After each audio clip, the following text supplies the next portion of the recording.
பரிசுத்தமானது. அல்லேலூயா. அது நான் வேதாகமத்தில் சொல்றது. இயேசு யாரு? உப்பு. அல்லேலூயா. இயேசு யாரு? அவரை சிலுவையில் கரைச்சனால தான் நமக்கு விடுதலை வந்தது. அல்லேலூயா.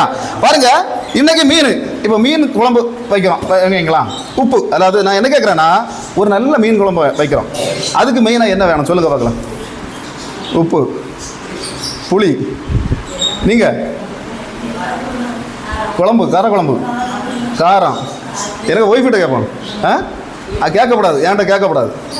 சரி, நான் சொல்கிறேன், மீன் குழம்பு நல்லா இருக்குன்னா மீன் வேணும் முதல்ல. நீங்கள் இந்த உப்பு, மாங்காய் அதெல்லாம் ரெண்டாவது. அல்ல என்ன வேணும்? மீன் குழம்பு நல்லா இருக்குன்னா மீன் வேணும்மா. இதுக்கு எதிரே வேண்டாமா முதல்ல? சரி, அப்போ என்னன்னா, மீன் கடலில் தானே கிடக்கு, ஃபுல்லாக உப்பில் தானே கிடக்கு. அந்த உப்பு அப்படியே கொண்டு வந்து கடலில் தானே கிடக்குன்னு உப்பு போட்டாமல் இன்றைக்கி கறி வச்சிங்கன்னா டேஸ்ட்டாக இருக்குமா? ஏன் இருக்காது? உப்புங்கிற ஒன்று ரெண்டாவது ஏறணும். இயேசுங்கிற ஒன்று ஏறினா மட்டும்தான் உன் வாழ்க்கையில் என்ன